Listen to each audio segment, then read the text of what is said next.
dhaqanka heybad sooca oo ah mid bulshadu ay ku dhaqanto isla markaana ah mid aan wanaagsanayn ayaa waxa uu sababay dhimashada Axmed Mukhtaar Axmed Doolo oo si arxan darro ah loogu dilay magaalada Muqdisho waxayna arintaasi ku tusaysaa heerka uu gaarsiisan yahay arinka ku saabsan heybad sooca waxaana markaasi ay noqotay arintan mid ummadda Soomaaliyeed ay si aad ah ay uga naxaan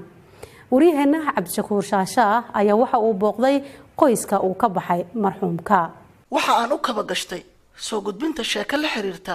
gaarhayihii godka u galay jacaylkii guuleystay marxuum Axmed Mukhtaar Saalax oo u mootan dil iyo dab la isugu daray kadib taageero heel iyo hoole oo uu la dul taagnaa lamaanihii qarniga mudane Maxamed Cabdiraxmaan Mukhtaar iyo marwadiisa Ruqiya Cabdullaahi Maxamed oo iska calmaday dadka go'aansadayna inay baabi'iyaan dhaqan soo jireen ahaa oo ka hor imaanaya diinta islaamka salkana ku haya haybsooca guurka Soomaalidana ay caado wanaagsan u haysato weelka inta lagu soo weeraray warna lagu mudi faasa lagu dhiftaadane oo dhacay soo dhacay oo tacbaan ah basiina ku shubeen way gubeen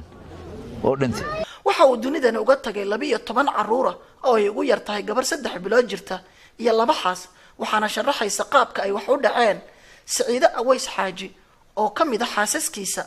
isla markaasina ahayd bahda weyn ee marxuumka mootan gabadhii wiilka marka la saraacsiiyay waxay tiri iima ahaatee tiri abgaal iyo jareer ay heshiiyay man ii noqoto war walaal islaam leeyahay ummadan ilaaha abuurtay islaamka dhan way isguursadaan mayay tiri jareer haranoo naga yahay ma guursano waa gabadha hooyadeed si xun ay u dileen Axmed way dandareesteen way dileen Allah qaar kamid ah caruurtii uu ka geeriyooday marxuum Axmed Mukhtaar Saalax ayaan kala sheekaystay dareenka ay ku reebtay geerida aabahood iyo sidii ay wax u arkeen abe waxa makal waldili waxa loo dhuf baangada iyo waxa loo waxay ibn digo oo geedka suule ee barkaliyo adiga kaal soo dhow magaca Cabdixafiid iyo warabal maxaa shal dhacay abe iskaliisa inta shaqeeyay dhalinyaro kale laba u joogtay waa ka tagtay iskaliisa loo imaad adeerkii waa maqnay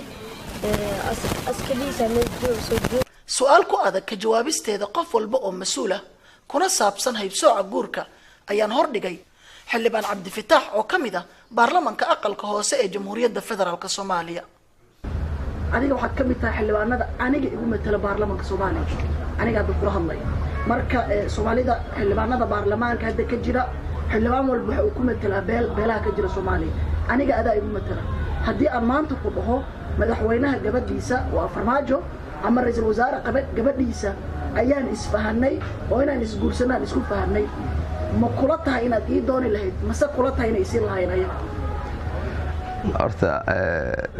waa maasantahay Shaashaale guurka sidaan ku sheegay waa isfahan u dhaxeeya labada qof inay raadi isaga noqdaan at-taraadi waa shardi kamid ah asaaska isguursiga waalidka maanta Farmaajo dad ka doonatay dad khayr ka doonatay ayaga waxa u banaan inay ka fiiriyaan ilaan madaxdii dalka waaye inay sharciga ilaaliyaan loo baahan inay ka fiiriyaan sharciga iyo diinta waxay ka qabto Shaashaale haday ku soo baxdo inuu dilaa yahay mooriyaan yahay inuu fidno wada yahay inuu balwad la yahay inuu san mas'uuliyad qaadi karinna xaq waxay u leeyihiin inay yiraahdaan wiil gabadheena bohol kuma toori karno laakiin intaasi waxaan ahayn haday ka hor yimaadaan oo automatically ay yiraahdaan Shaashaale waa beesha jareer weyn ay yiraahdaan taas waxay tahay hadee waxaan ku wada joogno oo sharci ah ma jirto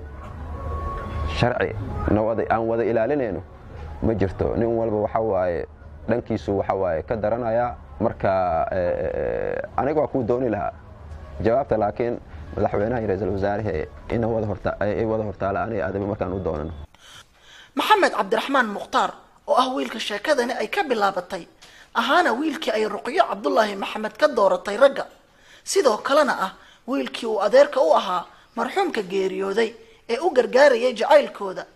ayaa sharaxaya sida jacaylkooda uu ku bilowday. jireec la wada yahay laakiin dhanka diinta bini'aadamka oo dhan waa isku hal. muslimaan inaad dhahdo gaal waaye xaaraan uu yahay gabarteeda ma ku xarmo. jireer waaye ee waaye xaaraan waaye